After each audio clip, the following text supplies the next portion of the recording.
आपका रिजल्ट आया, आप फेल हो गए और आपने गुस्सा करना शुरू कर दिया और बोलना शुरू किया, मुझे बहुत गुस्सा आ रहा है, मेरा ये काम होकर ही नहीं दे रहा, मैंने इतनी मेहनत की, कोई समझ ही नहीं रहा।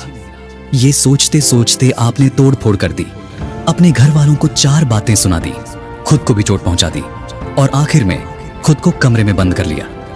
अब जब इतना कर ही लिया है तो शांत रूप से ये भी सोच लो, क्या ये सब करने से मेरा रिजल्ट बदल गया? क्या आप चुने नहीं गए से आप चुने गए हो गया? नहीं ना, ये गुस्सा थोड़े समय के लिए है, जो ये दिखाता है कि हम में कितना पेशेंस और कंट्रोल है। और ये गुस्सा हमेशा हमारे अपनों पर, करीबियों पर ही निकलता है। गुस्से में इंसान बहुत कुछ ऐसा बोल जाता है जो उसे नहीं बोलना चाहिए। आप इस बात पर जरूर गौर करना। चलो अब इस एनर्जी को कैसे कंट्रोल करना है और कैसे इसे अपने फेवर में इस्तेमाल करना है, ये हम इस कहानी से शुरू करते हैं। चलिए इसे एक कहानी से समझते हैं। एक बार की बात है, एक गांव में एक लड़का रहता था जिसे बहुत जल्दी गुस्सा आ जाता था। वह छोटी छोटी बातों पर क्रोधित हो जाता और दूसरों पर चिल्लाने लगता था। उसके पिता ने एक दिन उसे एक हथौड़ा और ढेर सारे कीलें दी और कहा, जब भी तुम्हें गुस्सा आए तो इस बाड़ में एक कील ठोंक देना। पहले ही दिन लड़के ने 50 कीलें ठोंकी। जैसे जैसे दिन बीतते गए, लड़का धीरे धीरे समझने लगा कि हर बार गुस्सा होने पर कील ठोकने से बेहतर है कि वह खुद को शांत रखे। कुछ समय बाद उसने खुद पर नियंत्रण पा लिया और गुस्सा करना कम कर दिया। अब उसे बहुत कम कीलें ठोकनी पड़ती थीं। आखिरकार एक दिन ऐसा आया जब उसने एक भी कील नहीं ठोकी। लड़का बहुत खुश हुआ और उसने अपने पिता को यह बताया। उसके पिता ने कहा, अब हर बार जब तुम खुद पर नियंत्रण पाओगे तो बाड़ से एक कील निकाल देना। लड़के ने ऐसा ही किया। कुछ समय बाद सभी कीलें निकल गईं। पिता ने फिर कहा, देखो बाड़ अब पहले जैसी नहीं रही। हर बार जब तुम गुस्से में होते हो और किसी पर चिल्लाते हो तो तुम्हारे शब्द उस व्यक्ति के दिल में निशान छोड़ देते हैं। इसे भले ही तुम माफ कर सकते हो, लेकिन निशान हमेशा रह जाता है।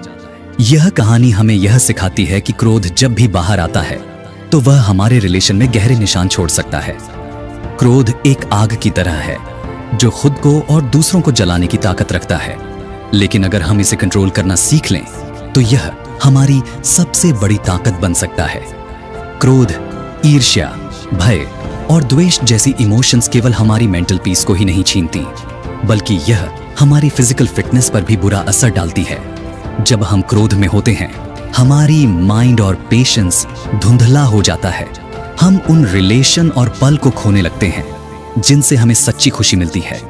क्रोध हमारी डाइजेस्टिव सिस्टम को प्रभावित करता है, जिससे हमारे शरीर का बैलेंस बिगड़ जाता है। हमारे माइंड में टेंशन बढ़ती जाती है, जिससे हमें सही और गलत का भान तक नहीं रह जाता। हम अपने जीवन की खुशियों को अनदेखा करके दूसरों की उपलब्धियों में उलझ जाते हैं। इस प्रक्रिया में हम खुद की तरक्की की राह बंद कर लेते हैं और जीवन में एक ठहराव महसूस करने लगते हैं। लेकिन दोस्तों, यह टेम्पोररी सिचुएशन है। यह भावनाएं स्थायी नहीं है। अगर हम इन पर काबू पाना सीख लें, मन की शक्ति और संयम से हम इन नेगेटिव थॉट्स को कंट्रोल कर सकते हैं। पहचानें कि आपको गुस्सा क्यों आ रहा है। सबसे पहला कदम है इसे समझना और उसकी जड़ तक पहुंचना।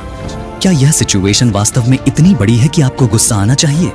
जब भी गुस्सा महसूस हो, तुरंत रिएक्ट न दें।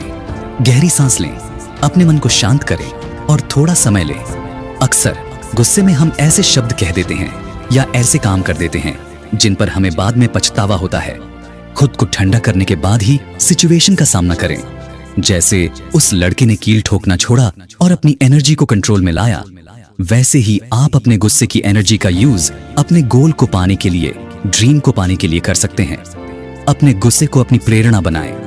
अगर आप फेलियर या प्रॉब्लम के कारण क्रोधित हैं, तो उस गुस्से को अपनी हार्डवर्क में बदलें। गुस्से में बहुत एनर्जी होती है। जब आप क्रोधित होते हैं तो उस एनर्जी को अपने गोल्स की डायरेक्शन में लगाएं। उसे सुधारने के लिए कार्य करें। अपने लक्ष्यों को पाने के लिए उस गुस्से को मोटिवेशन के रूप में उपयोग करें।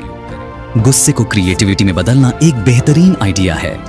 जब भी गुस्सा महसूस हो, कुछ नया सीखें या अपने पसंदीदा कार्यों में लग जाएं। इससे न केवल आपका मन शांत होगा, बल्कि आपको नया विजन भी मिलेगा। क्रोध अक्सर हमें यह बताता है कि कुछ सही नहीं है, इसे एक अपॉर्चुनिटी के रूप में लें और सोचें कि उस सिचुएशन को कैसे सुधारा जा सकता है। शांत मन से प्रॉब्लम का सॉल्यूशन निकालने के लिए कदम उठाएं। इसलिए अगली बार जब आपको गुस्सा आए, इसे अपने लाइफ को बेहतर बनाने का अपॉर्चुनिटी समझें। तो अगली बार जब आपको गुस्सा आए, इसे अपनी वीकनेस नहीं बल्कि अपनी स्ट्रेंथ बनाएं। इस एनर्जी को जीवन में कुछ यूनिक और बड़ा करने के लिए इस्तेमाल करें। धन्यवाद दोस्तों।